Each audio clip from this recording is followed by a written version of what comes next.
Cristina, bienvenida a Palencia. Lo primero de todo, esta reedición de La España oculta, para quienes ya conozcan esta obra, ¿qué les va a ofrecer de nuevo? ¿Qué van a poder encontrar? Bueno, pues es una revisión que ha salido porque la gente me lo pedía, pero yo creo que de forma natural, ¿no?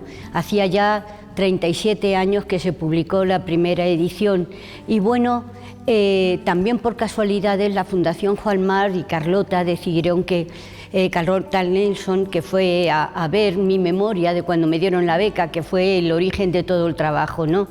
Pues pensaron que por qué no volverla a hacer la exposición. Entonces también pensamos en una nueva reedición del libro y decidí que lo iba a hacer yo, que me iba a convertir en editora y bueno, pues es el volver a revisar todo el trabajo. No me dio tiempo a revisarlo todo, pero hay casi el doble de fotografías, eran 128, se han quedado en 195 y porque ya era demasiado, ¿no? Porque ya no cabía en ninguna sala y el libro pues se ponía muy caro, pero yo creo que se ha enriquecido muchísimo el libro porque con la edad que tenían era mi primer libro, mi primera publicación, yo no tenía la experiencia suficiente y ahora después de 53 años pues vas aprendiendo año tras año, vas viendo muchos más libros publicados. Entonces decidí que ese periodo de tiempo donde yo estuve trabajando, que fue del 93, finales del 93, yo arranco con el 94 porque a finales del 93 poco podía hacer, porque poco conocía, ¿no? Hasta el 1989, que es cuando se publica. Entonces revisé fotos que se me hubieran podido quedar fuera porque ya eran muchas, como el libro lo editaba yo, iba a poner las que me dieran la gana y salieron pues esos 60 fotos más, 30 que se volvieron a exponer y ya eran 150 y algo, y 30 más que han servido para ilustrar los textos del libro y para poner cosas nuevas, cosas que no me había atrevido, tradiciones que han cambiado absolutamente y ya es imposible hacerlas como eran antes, ¿no? Como el caso del Cascamorras. Y bueno, pues yo espero que el libro haya quedado muchísimo mejor que el anterior. La impresión también, se ha aprendido en España mucho a trabajar con el blanco y negro, que no se conocía tan bien, ¿no? Entonces yo creo que el libro tiene más fotos, he respetado las que había, pero he intentado que haya más de esa época y me he sentido más libre, me he sentido más tranquila y he querido pues que se quede en nuestra memoria esos años, ¿no? También estaba pensando, Cristina, al ejercer como editora, sí. Se controla el proceso creativo, que muchas veces se habla. No sé si ha sido más determinante ese factor, ¿no? El poder controlar todo el proceso, que en su día no, o la mirada distinta, diferente que es hoy de Cristina, que la que pudo tener en su momento realizando ese trabajo. Ambas cosas a la vez, ¿no? Un editor mira una serie de cosas, ¿no? Que sea rentable, sobre todo, que se venda y que sea rentable a un precio bueno. Se puso a un precio muy barato cuando se hizo la primera edición y fueron 13 ediciones en todo el mundo.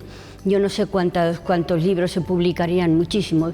Nosotros vamos ahora por 16.000 que hemos tirado y llevamos como 14.000 vendidos. Y se vendieron la primera tirada en mes y medio.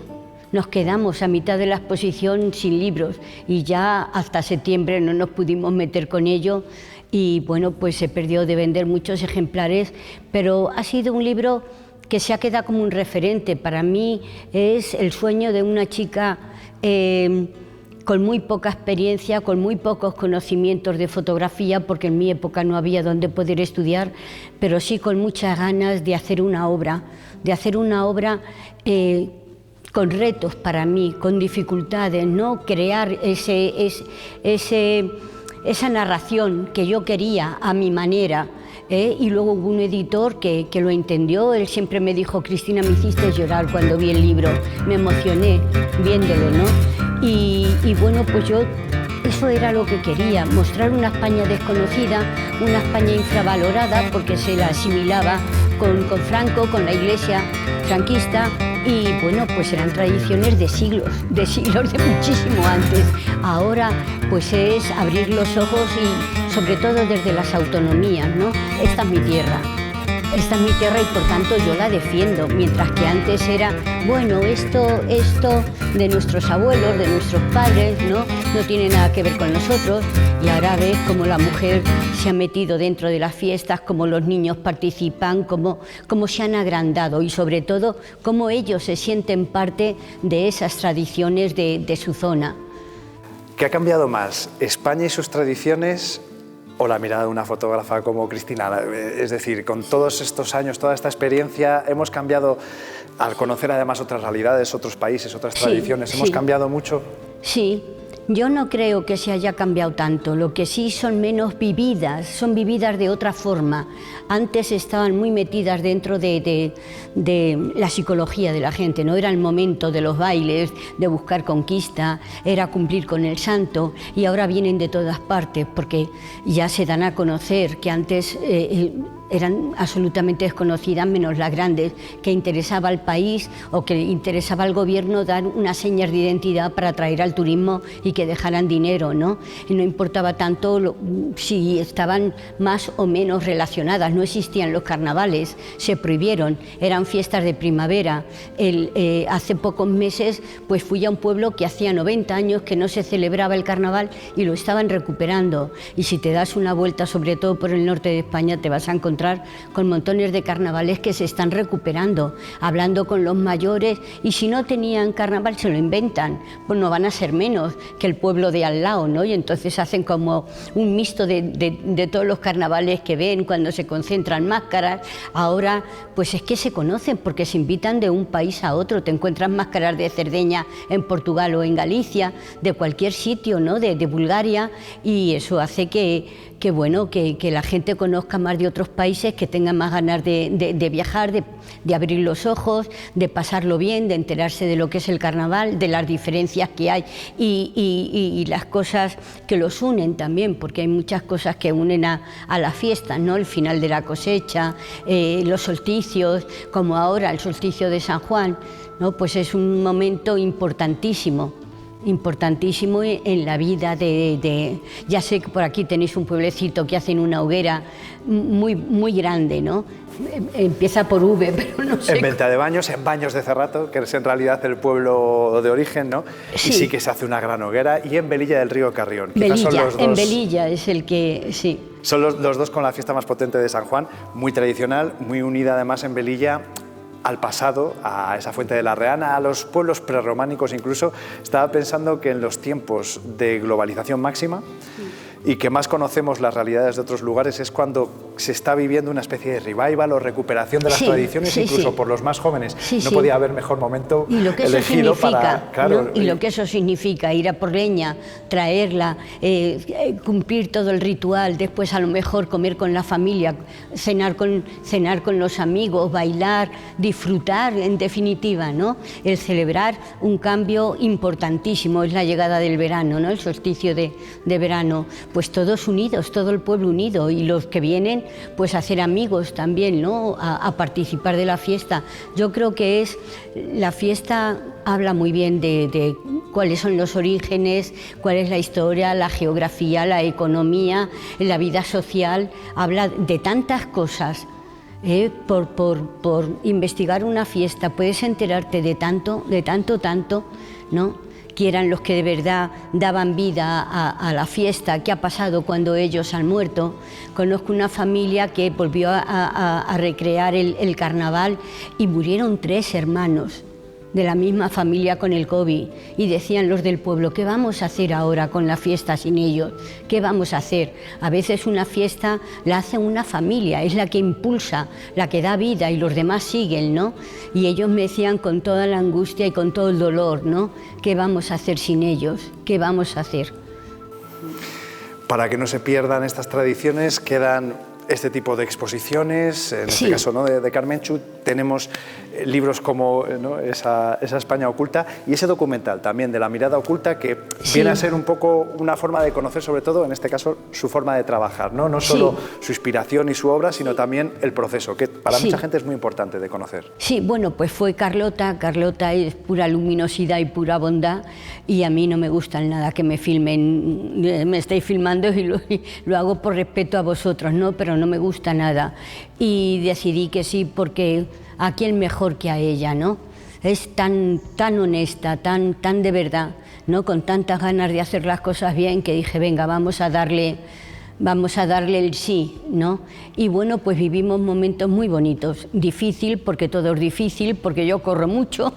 Cuando no hay nada que hacer, me quedo la última siempre, pero cuando hay una fiesta y la gente corre, yo corro al mismo ritmo y saco las fuerzas no sé de dónde, pero corro, y para alguien que me vaya siguiendo con una cámara, pues es difícil, la verdad. Y más si está cayendo polvos de colores con el holly, agua, harina, está cayendo de todo y tienes que intentar verme y ver por dónde me he ido metiendo, que es difícil, ¿no? Pero al ser pequeña me muevo como los cangrejos de medio lado, ¿no? Y claro, cojo una velocidad que para quien no esté acostumbrada a las masas de gente es difícil de seguir, pero bueno, yo creo que estoy muy agradecida a que se le metiera en la cabeza, porque es cabezota como yo, el seguirme.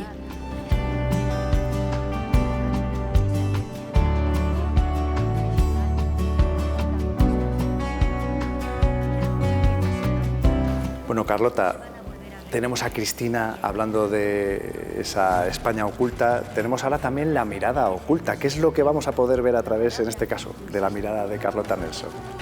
Bueno, La mirada oculta es el primer y único documental que se ha hecho sobre Cristina. Una de las fotógrafas artistas más importantes e influyentes de nuestro país.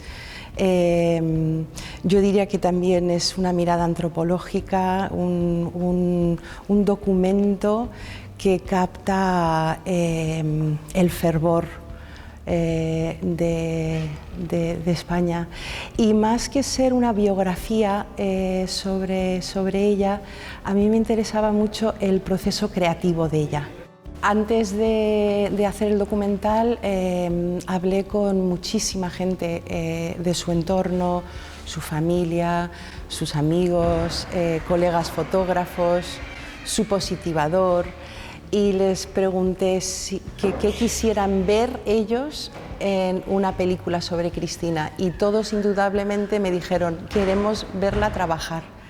Porque uno al final ve las fotos, ¿no? O en un libro, pero verla trabajar, esta mujer incombustible, que es como un toro bravo, inagotable, que entra en trance, entonces eso lo vamos a poder ver en La mirada oculta, y también unas reflexiones que resumen, pues, toda esa vida, ¿no? Llena de sabiduría de calle y de conocimiento y mucha humanidad. No sé si busca hasta cierto punto homenajear a la figura o quizá desvelarla para el público, ¿no? Porque tenemos probablemente esa visión de la artista, la creadora reconocida, pero claro, falta quizá esa otra cara, que por un lado verla trabajar tiene que ser apasionante, pero también puede quizás contribuir a conocerla mejor a ella. Por supuesto, contribuye a conocerla a ella, porque ella, aunque sea una figura pública, y muchos de nosotros que trabajamos en cultura, por supuesto que o la conocemos personalmente o conocemos su obra, pero hay muchísima gente, sobre todo la generación joven, que no saben quién es, y fuera de España tampoco. Este documental se estrenó en Toronto, en el Festival de Hot Dogs de documentales, y la gente no tenía ni idea de quién era el público, y solo me daban las gracias por haberles como abierto esa puerta a conocer quién era esta mujer, ¿no? ¿Ha sido difícil trabajar con Cristina por el hecho probablemente de ser una fotógrafa a la que le gusta más estar detrás que delante de la cámara? Total, además que Cristina rehúye las cámaras, no le interesa nada, es como que no va con ella, vive totalmente ajena a la fama, al dinero, al salir en la prensa, y también por eso es poco conocida, ¿no? Porque para ella lo más importante es el trabajo, y también eso es bonito. Y aunque yo estaba en el otro lado, ¿no?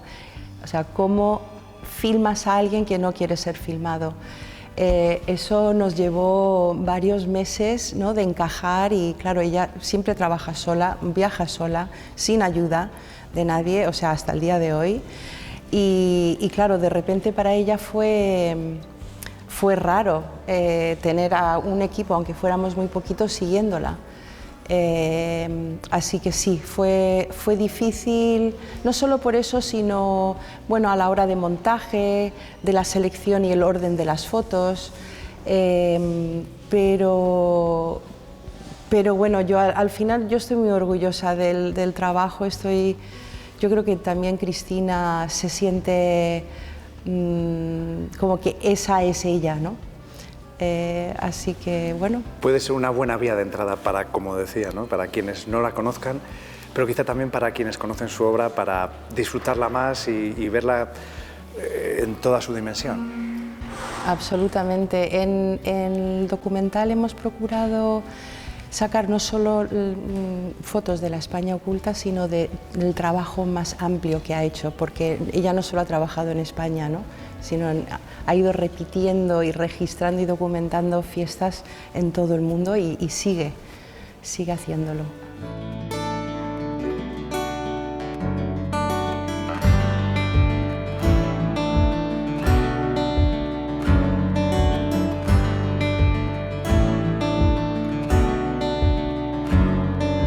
Esta exposición se ha convertido un poco, vamos a decirlo así, en el emblema, Carmenchu, de esta edición de Pallantia Foto, que no deja de ser una mirada, vamos a decirlo así, por tradiciones de la península. No sé hasta qué punto inspirada por el trabajo previo de Cristina, precisamente.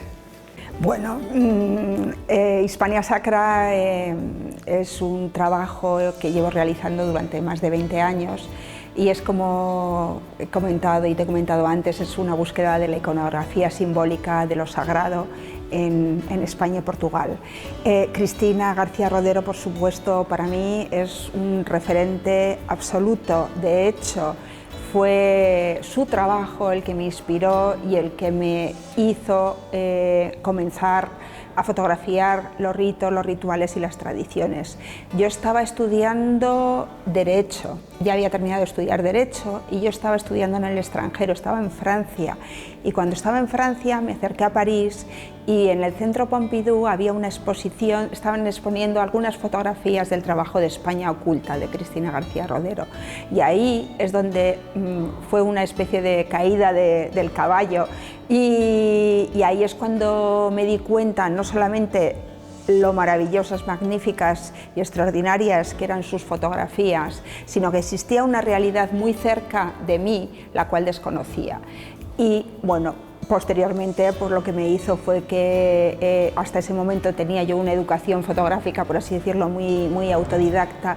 Y lo que hice fue que comencé a estudiar fotografía de forma profesional, lo complementé también luego con un máster y a partir de entonces comencé a recorrer todos los pueblos, ciudades de España y Portugal, que es el entorno más cercano, y para reflejar, fotografiar, contar lo que realmente se sigue viviendo, sobre todo en entornos rurales.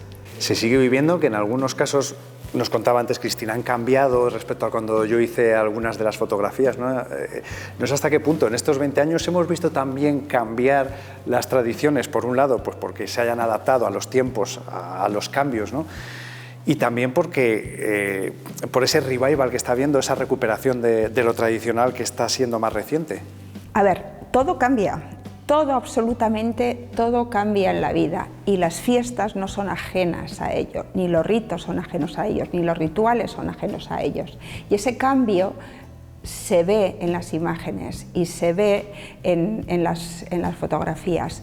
Y yo muchas veces lo que siento es que mis imágenes son simplemente un punto de anclaje en el tiempo y por eso si tú te fijas en alguna de las imágenes, siempre hay un punto contemporáneo, a pesar de que fotografía en blanco y negro, que es un nivel básico de abstracción, y sobre todo porque comencé a fotografiar en blanco y negro, siempre hay un punto contemporáneo. Lo que estoy contando siempre es que, a pesar de que está cambiando, a pesar de que es diferente, a pesar del siglo donde estamos viviendo, absolutamente tecnológico, que ahora mismo está dominado por la inteligencia artificial y más que vamos a ir hacia ello. Los rituales, las fiestas, las tradiciones están muy presentes porque nos conectan con la tierra, nos conectan con ese pasado que forma parte de nosotros, aunque realmente no lo queramos ver. Y además es muy interesante que, desde mi punto de vista, existe todavía una libertad que en otros ámbitos no existe. ¿Por qué? Porque las fiestas y las tradiciones y los rituales y los ritos todavía no están dominados por una cultura muy urbana, que es la que domina el ámbito cultural. Y entonces todavía existe esa libertad, esas sensaciones de que cada uno interpreta las cosas según es, y en esa interpretación y en esa conexión con la tierra y consigo mismo es donde yo me muevo muy bien como fotógrafa. Y entonces es lo absolutamente interesante, esa libertad que todavía sigue existiendo y que realmente no existe en muchos otros ámbitos culturales. Es curioso porque la tecnología, que podía venir a dar más libertad, parece que nos ata más, por un lado. Y también me llamaba la atención que viendo algunas imágenes, por ejemplo, podía parecer del siglo pasado, hechas del siglo pasado, no hablo de 1990 no, hablo de hace 100 años, ¿no? Sí. Y sin embargo, cómo eso que parece tan antiguo y tan atrasado, por un lado, nos hace pensar también en algo muy auténtico y muy libertario hasta cierto punto, ¿no? Es curioso, cuanto más global es el mundo, más se homogeneiza la cultura en todo el mundo, quizá más valor tienen estos testimonios, estos últimos resquicios en muchos casos. Bueno, son últimos resquicios y yo no los veo tanto como últimos resquicios. Yo creo que van a continuar siempre con sus modificaciones, con sus cambios, que no sabemos muy bien cuáles van a ser, pero forman parte de la experiencia humana. Además, la península ibérica, España y Portugal, tiene una riqueza que es extraordinaria, con la cual se ha perdido muchísimo en muchos estados europeos. ¿Por qué? Porque nosotros, queramos o no queramos, formamos parte también de esa tradición católica. ¿Qué es lo que pasó, por ejemplo, en Alemania con el protestantismo? Que en esa secta en ese primer momento que se extinguió, lo que ellos indicaban y lo que ellos decían es que existía una interpretación libre de la Biblia. ¿Y qué existía en esa interpretación libre de la Biblia? Que se necesitaba conocer la Biblia. Y en ese conocimiento de la Biblia, ¿qué se necesitaba? Leer. Y entonces, en ese momento, esa conexión que existía directa con Dios pasaba a través de un nivel intelectual y un conocimiento de la lectura y profundizar en esos textos. ¿Qué es lo que pasó en España y Portugal? Que siguiendo esa tradición católica en la cual los sacerdotes y el Papa hacían de mediadores ante Dios, la consecuencia, entre comillas, terrible, fue que el analfabetismo se mantuvo durante muchísimos más años. Y entonces, a la vez, lo que nos ha quedado, que los rituales y los ritos se han mantenido en el tiempo porque están ligados a la tierra. Entonces todo tiene sus ventajas y sus inconvenientes, pero esa es una de las razones por las cuales en España y Portugal existe todavía esa riqueza absoluta de las tradiciones. ¿Y esta exposición puede ser un buen recorrido para que la gente entienda todo esto? ¿Qué hay detrás de las tradiciones? Bueno, ¿qué más me gustaría a mí que poder hacer que la gente se quede un momento mirando en mis imágenes? Esa es otra de las razones por las cuales utilizo el blanco y negro, porque al abstraerme, al quitar el color, lo que hago es que la persona que está viendo la fotografía se centre en las personas, se puede introducir, y además lo que intento es que la mirada, aunque os parezca que no está nada estudiado, la mirada la mirada ajena, la mirada de todos vosotros, la intento reconducir con un recurso que es la composición, porque en la composición yo dirijo algo la mirada del espectador. ¿Y qué es lo que me interesa? Me interesa que alguien se pare a verlas y aunque sea se haga una pregunta, solamente con que alguien se pregunte qué es esto y por qué y haga una pequeña reflexión, ya me parece interesante. Yo cuando era muy pequeña, y recuerdo que tenía 7 o 10 años, cuando todo el mundo decías cuando eres pequeño, pide un deseo, bueno, pues todo el mundo quería algo material y yo lo único que pedía era que yo quería poder meterme en la mente, en la cabeza de las otras personas, porque me interesa conocer, me interesa saber los porqués y toda mi vida es una búsqueda de un porqué que jamás voy a terminar de entender, pero ese porqué, esa es la razón que me mueve a seguir fotografiando, porque al final estos rituales, estas tradiciones están ligados a los ciclos de la naturaleza. El entorno rural siempre ha manejado estos símbolos de forma muy natural y siempre estaban ligados a las estaciones. ¿Y qué era lo que pretendían con estos rituales? Que la vida volviera a comenzar, que se protegieran las familias, que la vegetación floreciera, que los animales que ellos cuidaban y que además les servían de sustento, que tuvieran salud, que no se pusieran enfermos, que es lo que quiere todo el mundo, que todo su entorno sea feliz, que sea próspero. Y todos estos rituales eran en esa concepción de la vida como ciclo, que nunca termina, porque ahora sí que nosotros pensamos, siguiendo esa tradición católica y siguiendo esa tradición de la vida de Jesús, que la vida comienza en un momento y termina en otro, pero antiguamente, que es de lo que nosotros estamos hechos, siempre la concepción de la vida ha sido cíclica. Todo terminaba para volver a comenzar. Y siempre cuando termina algo es cuando comienzan estos rituales para hacer que todo vuelva a comenzar. Y bueno, es que es apasionante esa riqueza que tenemos en todos los pueblos, que me podría estar hablando de rituales concretos, pequeñitos, que han existido desde siempre y cómo los hemos ido interpretando, reinterpretando y cómo vivimos muchas veces en ese sincretismo vivo.